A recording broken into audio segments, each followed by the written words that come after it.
Sejam bem-vindos ao OTCast, podcast do Oliveira Trust. Eu sou José Alexandre Freitas, CEO do Oliveira Trust. Estou aqui num episódio muito legal que a gente vai gravar para vocês, que é sobre o FDIC, os FDICs, Fundos de Investimento em Direitos Creditórios, em especial os FDICs multicedente e multisacado. E para gravar aqui esse episódio, bater esse papo muito bacana, a gente tem dois convidados super especiais, o Delano Macedo, que é sócio fundador da Solis Investimentos, e o Reinaldo Russo, que é diretor de originação do Intrabank. E aí para a gente começar aí esse bate-papo, né? Queria ouvir de vocês aí um pouquinho sobre essa diferença, né, entre esses FDICs tradicionais que a gente já viu aí no mercado, fundos de uma única empresa, antecipando, fundo com, na verdade, um monativo, quando você compra um debênture só, um ativo único dentro do FDIC, para esses fundos mais agora que estão na moda, na verdade, até, né, a gente estava conversando um pouquinho antes, mas que destinam seus recursos a diversos recebíveis de diversas empresas cedentes. Como é que vocês podem falar um pouquinho sobre isso? Não só é democrático, como são os fundos que exigem maior atenção operacional, inclusive trabalho, né? Porque, como você falou, são muitos cedentes, muitos títulos, ou seja, uma pulverização muito grande. E esse já é um diferencial, né? Quando você olha para um fundo multicedente e multisacado, você tem uma quantidade de cedentes, né? Quem vende o ativo para o fundo é uma quantidade de sacados muito grande. No fundo tradicional, você pode ter um monocedente, um monossacado, fundo rico sacado. Então, essa já é uma grande diferença. Uma outra diferença é também na questão do risco, né? Normalmente, quando você tem uma concentração num cedente ou uma concentração num sacado, você tem um risco específico inerente àquela estrutura num fundo mais tradicional, num FDIC mais tradicional. E no multicedente, multisacado, pela natureza, né, da quantidade de recebíveis que você transaciona dentro do fundo, você tem um risco quase estatístico, de certa forma, ali envolvido, né? E a previsibilidade de fluxo também, porque quando você tem concentrações de recebimento, né, se você não tem um recebimento específico, você pode ter uma oscilação muito grande na expectativa de fluxo de caixa daquele fundo, né? Um multicedente, multisacado, você tem milhares, né, centenas de milhares de recebíveis, então a previsibilidade de fluxo ela é normalmente maior. Então, essas são, por exemplo, principais diferenças de um FDIC tradicional para um FDIC multicedente multisacado. No fundo multicedente, você tem diversos fatores, né? Então, assim, além dessa diversificação da quantidade, você tem vencimentos que vão ocorrendo. Então, você vai tendo histórico de carteira, você vai tendo cada sacado liquidando, aquele sacado que não liquida, o consultor ou a gestora já vai bloqueando, já vai reduzindo exposição. O ticket médio também é importante, né, nisso também, além da diversificação do ticket médio, porque hoje, assim, uma carteira multicedente, multisacado, com sacados mais concentrados, tickets de 200, 300 mil, você tem um risco um pouco maior. Então, quer dizer, a questão de mitigação, tanto de prazo quanto de ticket médio, hoje você tem carteiras hoje de cedentes que tem ticket médio de R$500, R$600, e milhares de duplicatas, distribuidoras de medicamentos, por exemplo, de autopeças, assim, que tem uma quantidade gigante. É muito menor o risco de você ter uma duplicata fria de R$500 do que uma duplicata de um frigorífico de R$300 mil, né? Então, 3 duplicatas de R$300 mil viram 1 milhão. Para você constituir uma gama de duplicatas geladas aí num ticket médio pulverizado, você tem que ter uma quantidade gigantesca, né? Isso dá muito trabalho até para o fraudador, então acaba que ele não faz. Então, você tem que tomar cuidado até com essa questão de pulverização. E por que vocês entendem, agora já focando aí numa questão de mercado, por que chegou a hora e a vez do multicedente multisacado? Por que os FDICs dessa modalidade estão sendo impulsionados aí como os novos produtos aí de interesse do mercado? O mercado financeiro tradicional, vamos colocar dessa forma, porque o FDIC é mercado de capitais, né? O mercado financeiro tradicional, os bancos, normalmente eles querem escala nas suas operações, né? Uma instituição financeira, para criar um produto novo, ele vai querer fazer algumas unidades de bilhões de reais de negócio, né, para poder justificar, né, aquela operação, ele precisa ganhar escala. Então, os FDICs, eles têm...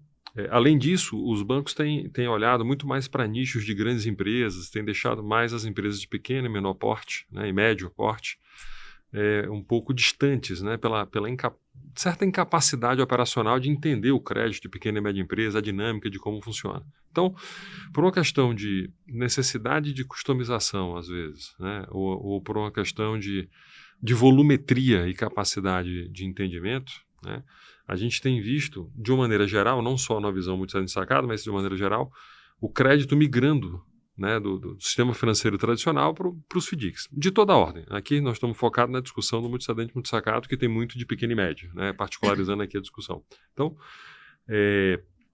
e do outro lado, os investidores que estavam acostumados, né, a fazer operações de perfis diferentes e que não olhavam para o mercado de renda fixa e de crédito, né, quando o juro subiu e começou a ver o retorno que esse tipo de mercado dá, porque parte do spread acaba indo para o investidor, começou a olhar de forma diferente. Então, quem antes meio que rejeitava o FDIC, talvez porque talvez fosse complexo avaliar, talvez fosse complexo analisar um regulamento que tem 80, 100 páginas ou coisa parecida, se viu impelido a fazer isso até por demanda dos seus clientes investidores. Então, você juntou os dois lados, na minha opinião, né? Então, os investidores, principalmente nos últimos 2, 3 anos, começaram a olhar muito forte para o mercado de renda fixa, principalmente de crédito, ativos de crédito, que é o FDIC, no caso.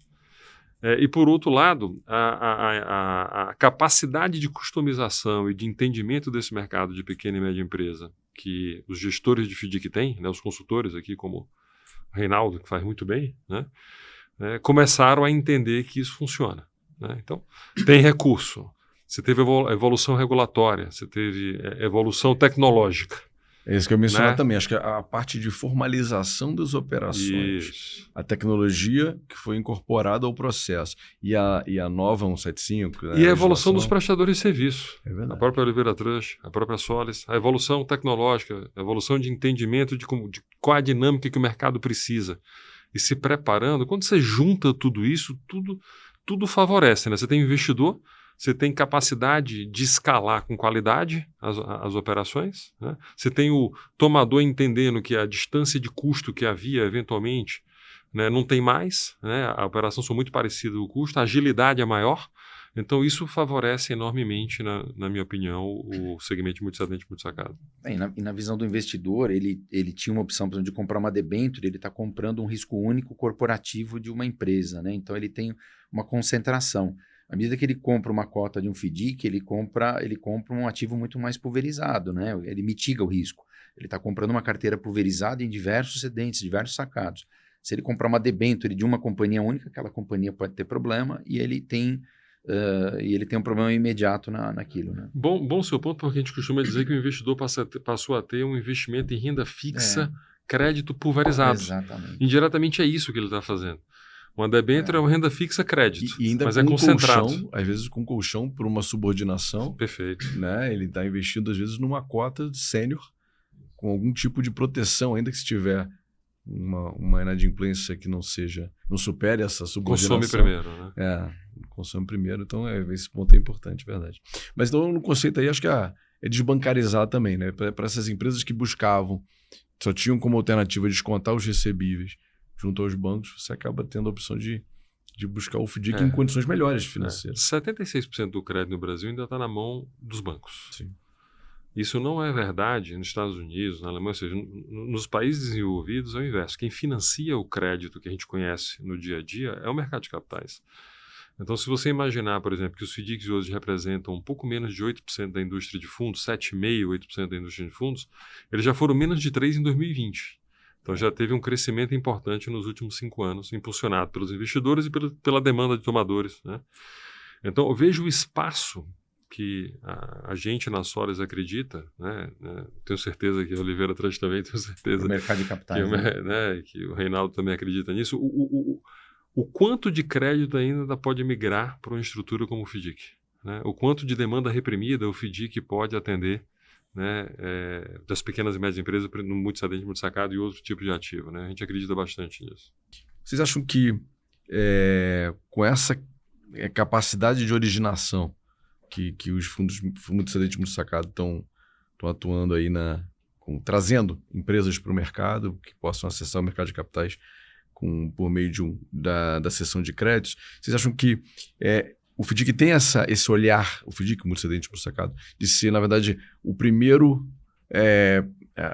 step ali de acesso para muitas empresas, nesse aspecto até democrático, de você trazer novas companhias, novas empresas para atuarem, para captarem via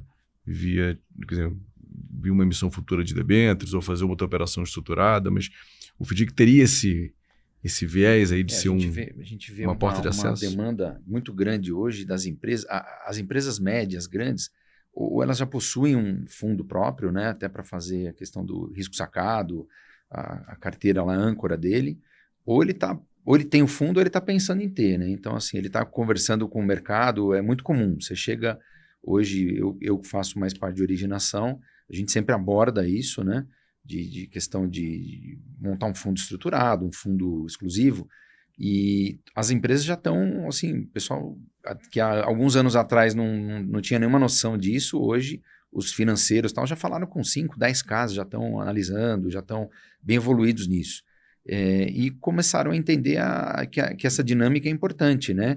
Quer dizer, isso é uma questão de estratégia de funding para a empresa, né? Quer dizer, uma coisa que ajuda na estratégia de funding para a empresa. E uma operação de risco sacado, ela traz rentabilidade para a companhia, né? Porque eu costumo dizer para as empresas, né? Hoje, a empresa que não tem o risco sacado, algum fornecedor dele, o fornecedor que vende café para aquela empresa, ele está descontando a duplicata dele no outro lado da rua, no banco. Então, ele está indo no Bradesco, no Itaú, e está descontando ali no Bradesco, no Itaú. E o empresário, a empresa, às vezes tem um caixa relevante aplicado em CDI e ele poderia estar maximizando o caixa dele numa operação de risco sacado, montando um fundo de risco sacado. Então, ele está deixando dinheiro na mesa. Então, aquela duplicata que o fornecedor está descontando no Bradesco com uma taxa muito maior que CDI, ele está pagando, ou seja, o risco dele, que é bom, é o que está fazendo com que aquela operação seja concluída lá no banco, e ele não está ganhando nada com aquilo. Então, pega aquele dinheiro do teu caixa, parte disso, monta uma estrutura, essa estrutura você vai ter uma rentabilidade maior, você pode alavancar esse fundo, então tem uma série de oportunidades aí para as empresas, né? E eu acho que é uma evolução natural do mercado, né? Porque toda pequena e média empresa sonha em ser uma grande empresa um dia. Né? Não necessariamente você monta uma empresa achando que vai ficar daquele mesmo tamanho para sempre. Né? Então, a gente costuma dizer que a gente sabe que as empresas num fundo multicedente multisacado, acho que o Reinaldo concorda, elas têm um prazo de validade ali dentro de um fundo multicedente multisacado. E quando elas evoluem, se ela gostou da relação que ela teve com o FDIC e com uma consultora, há uma tendência natural, na hora que ela evolui, ela usar a mesma estrutura que fez com que ela atingisse um outro patamar de empresa. A gente mesmo estimula esse tipo de situação para acontecer dentro da própria Solis, por exemplo, né, apoiando empresas menores que já querem ter uma estrutura como se fosse deles, tendo um pedaço de júnior, cota júnior e etc., mas que o custo de um FDIC de 5, 10 milhões de reais é caro para a estrutura dele. Então, eu acho que essa é uma tendência natural do processo, né? Empresas de pequeno e médio porte partirem para depois terem captação de recursos para risco sacado, financiar vendas, ou dependendo de empresas que fiquem muito grandes, consignado privado ou outras estruturas, né? Através do mercado de FDICs pela pujança que esse mercado está ganhando dentro da indústria de fundos do Brasil. E eu queria também pescar um pouquinho dessa experiência de vocês no mercado. Eu me lembro de um episódio, eu estava em 2008, visitando uma empresa, faturamento acima de bilhão, empresa grande, para falar sobre o FDIC. Aí o dono da empresa lá, o sócio, não, FDIC? Como assim? O meu dinheiro não vai cair aqui na minha conta, vai cair numa conta? Não, meu dinheiro cai aqui, você quer me antecipar? Quer dizer, não era fácil, até você tinha que convencer o cliente, na verdade, que o FDIC seria uma ferramenta muito mais benéfica para ele do que ele fazia, né, naquele momento com operações de crédito direto. Eu imagino que hoje já, né, com toda essa divulgação, com a legislação, com todo o trabalho que foi feito, esse trabalho de trazer o empresário para uma estrutura de FDIC tem sido mais fácil, mas quero ouvir de vocês aí, o que vocês têm visto aí como algum tipo de ainda dificuldade de trazer, seja do aspecto de formalizações, nesse desafio de trazer novas empresas para cederem créditos para FDICs? Eu sou um pouco mais velho que você. Você imagina, em 93 a gente montou uma factoring, né, para descontar cheque. Qual era a dificuldade que tinha do cara deixar de descontar cheque no banco e descontar cheque numa factory? Isso há 33 anos atrás. Então, o que você falou do FDIC, particularmente, acho que talvez o Reinaldo também, na história profissional dele, a gente teve momentos como esse que a gente sentiu, né? Então, realmente, se você olha do lado tanto do investidor, vou acrescentar um pouco mais. Verdade, sabe? ainda tem um investidor. Tanto do investidor como do tomador de crédito, ou quem precisa do funding. Se você chegava... Eu montei meu primeiro FDIC na vida, coincidentemente, em 2008.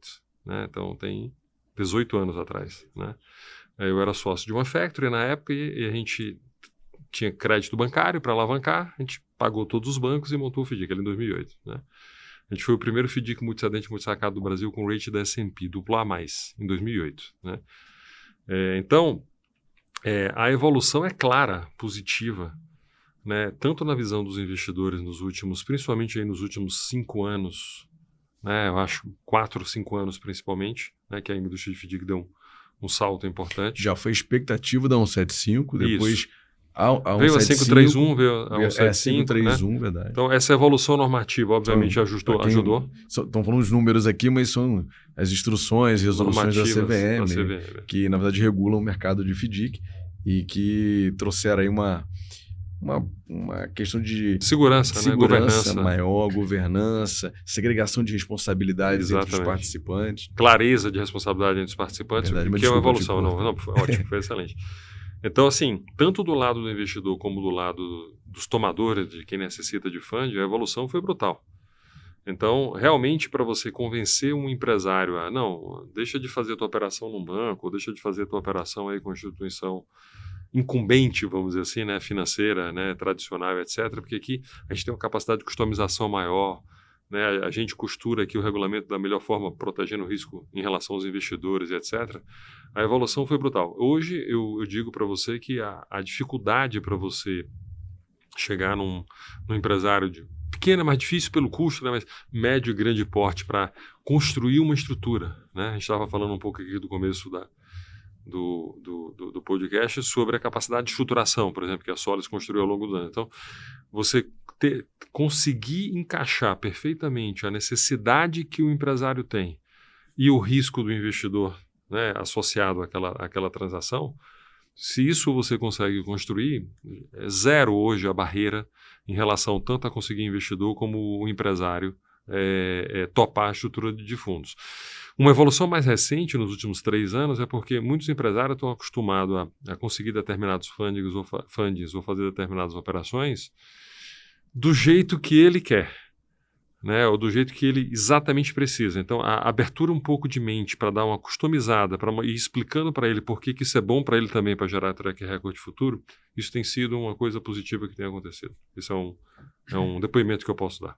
Acontece muito também assim, todo dia tem oportunidades, né? Você falou de empresas, assim, querendo conhecer a estrutura de FDIC e tudo mais. E acontece muito das vezes a empresa não ter capital, mas os sócios têm na pessoa física. Então, isso é muito comum.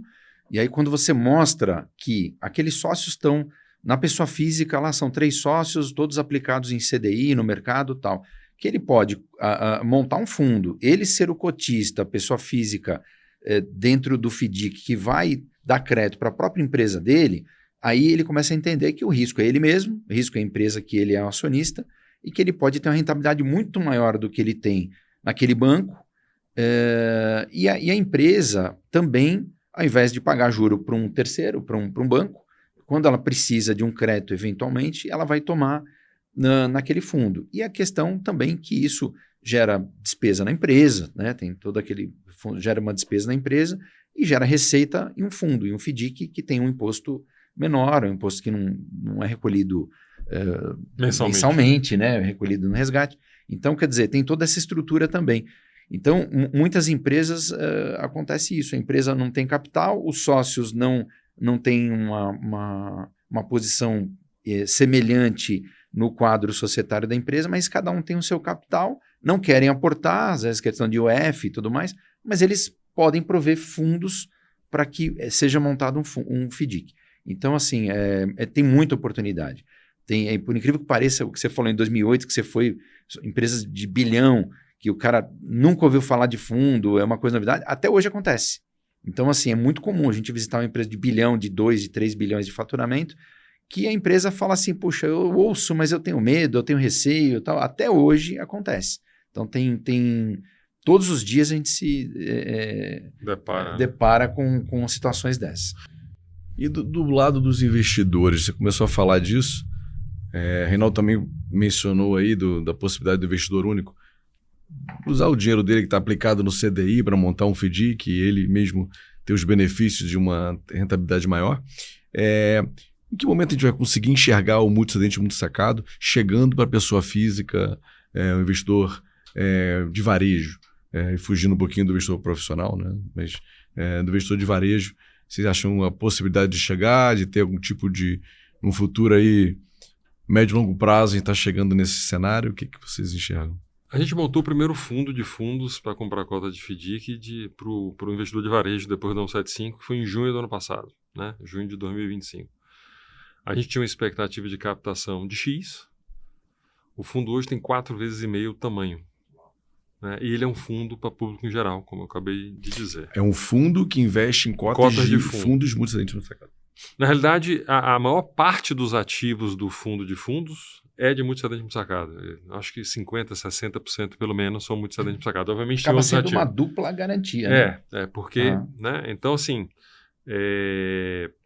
a gente tinha um pouco de receio do comportamento do público em geral, né? Que tudo que a gente ouve de outras classes de ativo é quando tem um espirro de mercado, todo mundo, principalmente o público em geral, ele saca o recurso mais rápido. Então a gente precisava entender a dinâmica de comportamento, porque como o nosso fundo é aberto, né? Ele é um D60, e os ativos que estão lá dentro às vezes são abertos, né? Com D30 ou às vezes tem prazo mais longo, a gente precisava fazer um gerenciamento de risco de liquidez muito bem feito. Mas surpreendeu positivamente até agora. Então o fundo tem, né, na realidade minto, é junho de 2024 que a gente abriu, então tem mais de 1 ano e meio já o fundo, não foi ano passado. E o comportamento do público em geral está semelhante ao qualificado e profissional. Não vimos nenhum tipo de discrepância, a gente acompanha muito de perto isso. É um fundo que vai bater 1 bilhão agora, praticamente já de tamanho, né, um fundo. Então, assim... E a distribuição dele? A distribuição dele é plataforma. Tudo Ótimo. plataforma. Está nas principais plataformas do Brasil, né? Todas elas. Esse é o caminho, né? Acho que utilizar as plataformas... A gente defende muito isso, Alexandre, porque assim, o investidor de varejo ele é novato, né? nesse mercado. Então assim, ele comprar um FDIC específico é um risco específico de um consultor específico. Ele está concentrado naquele originador. Concentrado naquele originador, naquele responsável de originação. Por exemplo, o nosso fundo tem 900 milhões de patrimônio, deve ter uns 70 fundos diferentes. Você tem 70 originadores. 70 originadores distintos, com diversificação e etc. Então, pode ser que a gente chegue no estágio de ter um nível de segurança do investidor de varejo investir num fundo específico, multissedente multissacado, por exemplo, ou outros. Mas eu acho que tem um estágio de educação e de conhecimento e de entendimento de funcionamento que a Solis defende que um fundo de fundos ele é o primeiro estágio. Mas não é que a gente não acredite que possa acontecer investimento direto, sim. Mas o fundo de fundos eu acho que é um primeiro estágio para ninguém tomar nenhum susto específico, né? Porque com o boom do FDIC nos últimos 2, 3 anos principalmente, tem muita gente que não olhava, muitos outros gestores que não olhavam para o FDIC, né, que estão querendo participar da festa, vamos colocar assim, mas não necessariamente tem a expertise e o conhecimento. Essa é uma preocupação que a gente tem, né, de quem olha para outros tipos de ativo, não fazia nem crédito, não, o FDIC está, vamos crescer o PL nosso aqui, o AUM e tal, em função do crédito e de repente isso gerar um problema. Então é uma preocupação que a gente tem de mercado. E esse fundo ele tá focado em 70 originadores na cota sênior, que ainda tem uma cobertura de, eventualmente, uma mezanina e, eventualmente, uma júnior. Exatamente. Então, quer dizer, sei lá, 30%, 40%, 50% de subordinação total ali. Você está na camada mais segura de 70 que são pulverizados. Além da exigência da 175, né? Porque tem que ter rating, tem que ser cota sênior e tem que ser ativo performado. Não pode ser entrega futura. Então, são 3 exigências que a CVM fez para fundos de investidores, né, de público em geral, né, de varejo. Né? A possibilidade de ter um problema é muito pequena, muito, né? Um ativo desse. No final da década ali em 2008, 2010, nós tínhamos 4 fundos de empresas concorrentes. Então, os devedores, eles estavam... se repetiam nesses 4 fundos, e era curioso que a performance deles era diferente. Para algumas empresas eles demandavam mais prazo para pagar, em outras só pagavam via TED na época, outro boleto, quer dizer, tinham dinâmicas diferentes. Um ele atrasava, o outro ele pagava em dia. Exato.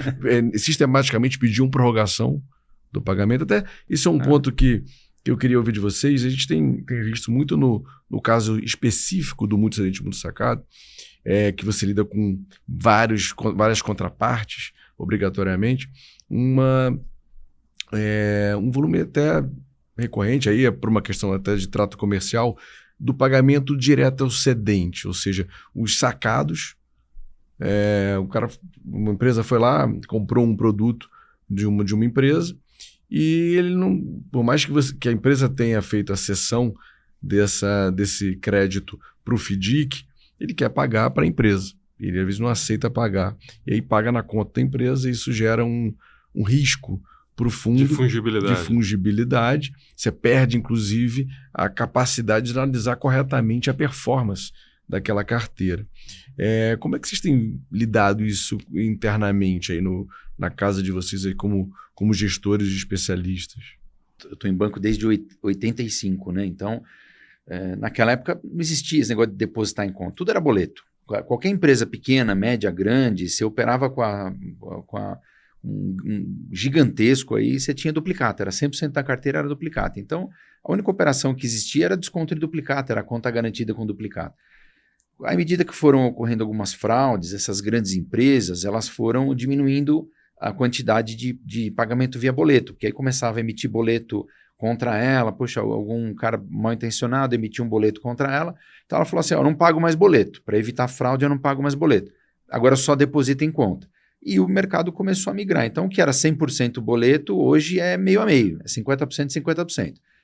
A saída dos fundos, em geral, foi essa, exatamente. Você tem uma parte que é desconto de duplicata, essa parte, para evitar, para mitigar isso, você tem que, no momento da cessão, alertar o sacado, notificar o sacado, que foi cedido, registrar aquilo, né, para que evite um pagamento errado, né, contra terceiro, exatamente. E porque se ele pagar errado, ele vai ter que pagar 2 vezes. Você notificou, tudo mais, tal, você checou, checar a maior parte da carteira.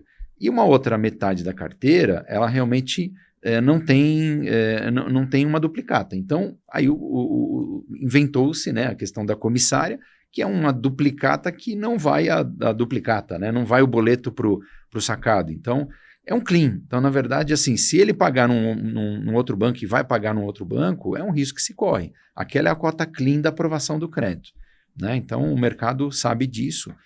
E o que mitiga é isso aí, justamente o que o Dano falou. Montar uma conta escrow, na medida do possível você tentar uma carta de trava, isso. Uma trava perfeita, que é aquela carta que assinam o tripartite, o cedente, o credor e o sacado, dizendo que, olha, em caráter irrevogável, irretratável, vou depositar nessa conta tudo que eu tiver a pagar para esse cedente na conta tal, e eu só troco o domicílio da conta escrow com a anuência de todos, né? Do credor, principalmente, né? Então, isso mitiga bastante. Então, sendo bem formalizado, dificilmente dá um problema. Aí, normalmente, o problema é a performance, né? Se a empresa não entregar o produto, não fornecer o serviço, obviamente, não vai ter recebimento. Inadimplência natural. Inadimplência natural. Que é o risco do negócio. Que o sacado tem um problema. Mas, assim, em termos de fraude, uma trava mitiga bastante, né? A gente está falando aqui de proteções para evitar a fraude. Mas Exatamente. o risco de crédito do sacado, isso infelizmente Isso daí faz não tem parte como. da... Aí isso é de análise, é o crédito, giro. crédito. A própria pulverização da carteira, análise, né? O que a gente faz para tentar mitigar? Hoje, antes a gente renovava, no mercado renovava lá no passado em bancos, renovava anualmente o crédito, depois passou-se a renovar semestralmente.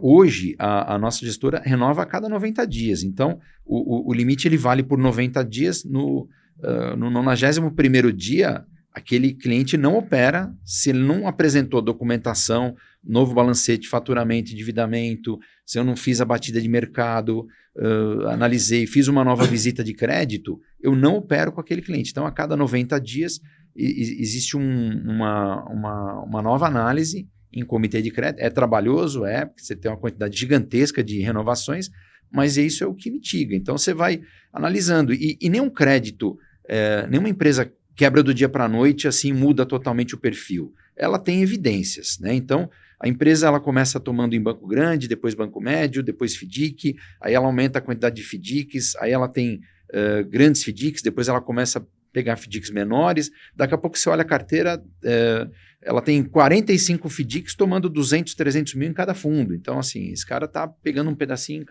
em cada fundo, justamente por falta de opção de crédito. E você olha as consultas também, né? Quer dizer, outra evidência com a evolução de consultas que tem em Serasa. Então, você tem empresas aí com 70, 80 consultas mensais. Poxa, alguma coisa está acontecendo. Né? O cara ou o financeiro está passando o chapéu e fazendo um leilão de dinheiro no mercado, buscando dinheiro, mas alguma coisa está acontecendo ali. Então, essas evidências você vai associando com outras, com visita, com outras análises estruturais de balanço e tudo mais, você consegue detectar, sim, e começa a reduzir a tua exposição. Né? O que acontece é que alguns fundos não olham aquilo como uma oportunidade de aumentar a taxa e continuar operando. Tá? Então, é aí que acaba, tipo, não, vou ficar mais um pouquinho, mais 90 dias, vou aumentar um pouquinho a taxa. E é nesse momento que o mal pagador, aquele cara que está precisando de dinheiro, ele vai pagar qualquer preço. Né? Para ele pagar. Para quem não vai pagar, ele não vai pagar mesmo, pode pagar 2%, 5%, que não vai pagar mesmo. E o maior erro de crédito é quando o analista, né, o credor, acha que o cliente é bom. Eu sempre disse que o cliente ele está bom. Ele é bom? Não. Ele está bom e pode não estar bom daqui a pouco. Então, essa questão da redução do prazo da análise é extremamente fundamental. No agro aconteceu muito isso. Empresas que em 60 dias, 90 dias, 120 dias mudaram totalmente. Né? Em 2023, com aquela seca, tudo mais e tal, as distribuidoras de agro, que eram excelentes, que você aprovava linhas gigantescas, hoje quebraram, né? Quebraram. Um monte de caras gigantes, né? E aí é o que você falou, ele era gigantesco, ele era líder de mercado, aí ele é bom. Não. Ele está bom, né? Ele está bom, ele não é bom, ele está bom. As distribuidoras de agro, você vê as 3, 4 maiores quebraram, do dia para a noite, assim, bilhões, né? Explodiram. Então... E do lado do gestor, como a Solis, né, a gente tem vários processos que a gente chama de screening da carteira, né? Porque apesar de existir o consultor, a gente também tem um dever fiduciário, normativo, né, em relação a vários acompanhamentos e análises. Então, a gente olha cedente a cedente, né, os principais, sacado, a gente escrutina a carteira. Eu costumo dizer que a gente considera a Solis como uma grande consultora que tem N FDICs. Então, aquilo que o consultor faz especificamente por um FDIC, a gente faz para todos os FDICs que a gente ajustou. No nível de detalhe da carteira, né, a gente tem acesso à carteira e a gente analisa, por exemplo. Ou BIs de acompanhamento preditivos, né? Preditivos não, ele indicativos, né? Então, se um determinado cliente tem uma característica de operação de prazo, de taxa, de ticket médio, perfil de setor e etc., o nosso BI controla aquilo. Se ele aumenta o prazo, aumenta a taxa, aumenta a concentração ou coisa parecida, o nosso BI proativamente alerta. Ele está mudando o perfil de risco. A gente tem sistema de machine learning, uso de inteligência artificial. A gente falou sobre tecnologia aqui como importante no processamento da operação, mas também no monitoramento da operação, para garantir que não tem nenhuma surpresa naquele FDIC muito cedente, muito sacado, ou de qualquer outra natureza, né, que a gente seja pego de calça curta, como se diz. Né? E até falando de tecnologia, eu tinha várias perguntas aqui para falar e fazer aqui para a gente poder conversar um pouco mais, mas infelizmente o tempo está se esgotando, então eu queria passar para vocês, na verdade, aqui Primeiro agradecer a presença tanto do Delano quanto do Reinaldo, aí, uma aula, aprendi pra caramba aqui com essas explicações aí sobre essa dinâmica, né, na verdade, dos FDICs multicedente muito sacado. E queria passar a palavra para vocês e, assim, fique à vontade aí para falar sobre o nosso produto em especial, o futuro, como é que vocês estão enxergando isso. Muito obrigado aí Obrigado pela participação. pelo convite e tal. Eu não montei fundos como ele montou, mas que eu visitei uns 10 mil sedentes na vida, eu já visitei em 40 anos, né? Com certeza, minha especialidade é um pouquinho mais olhar a indústria, dar uma olhada se o cara está quebrando ou não, olhar no olho de empresário, e aí essa vivência vai dando bastante bagagem para que a gente traga bons créditos para que sejam administrados por empresas relevantes aí como a OT. Mas obrigado aí, foi muito gostoso. Obrigado, Alexandre, foi ótimo. Obrigado também, Reinaldo, aqui pela troca de ideias aqui também. Obrigado.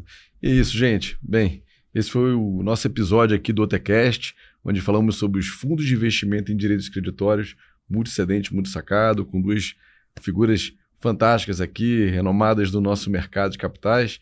E espero que vocês tenham gostado desse produto tão democrático e de grande acesso para as empresas de pequeno e médio porte, em especial, e de formalização de operações para empresas de grande porte, que vem crescendo aí de números bem relevantes nos últimos anos.